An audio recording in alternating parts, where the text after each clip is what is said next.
तो बच्चों आज हम लोग जानेंगे संघ एनीलिडा के बारे में और इसी के पे पूरा चर्चा करेंगे। तो चलिए शुरू करते हैं।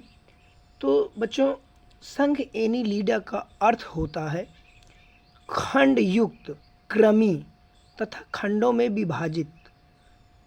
इस संघ की खोज लीनियस नामक वैज्ञानिक ने 1758 में की थी।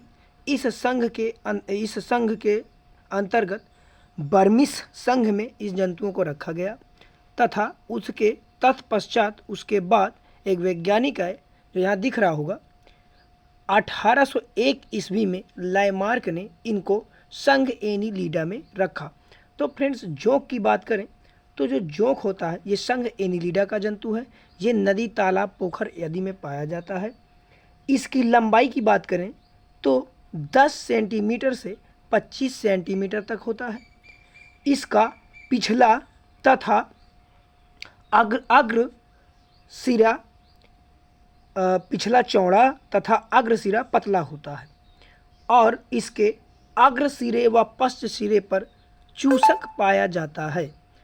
चूसक जो किसी जंतु के शरीर पर चिपक कर खून को चूसने का कार्य करता है और ये एक परजीवी जंतु है। यहाँ दिख रहा होगा, यह एक परजीवी जंतु है जो किसी जीव के शरीर में रह करके उसमें से रक्त को चूसता है। तो फ्रेंड्स आगे की बात करेंगे।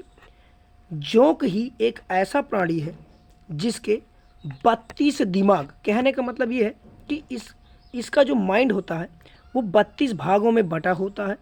तो लोग इसे कहते हैं कि जोंक के 32 दिमाग होता है। तो ऐसे भी प्रश्न आए कि उस जंतु का नाम बताइए जिसके लगभग 32 दिमाग होते हैं। तो वो क्या है? जोंक है। इस संघ के जंतु उभयलिंगी, द्विलिंगी होते हैं। इसका मतलब ये है ये स्वतः ही जनन क्रिया संपन्न करके अपने समान बच्चे को जन्म देते हैं तथा इनके निषेचन क्रिया में 2 या इससे अधिक केंचुए भाग नहीं लेते हैं। इसके अंतर्गत केंचुआ, जोंक आदि आते हैं।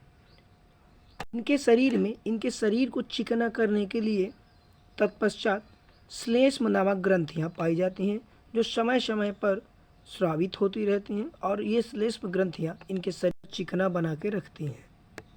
इन जंतुओं को तथा नर व मादा, मेल व फीमेल की आवश्यकता नहीं होती है।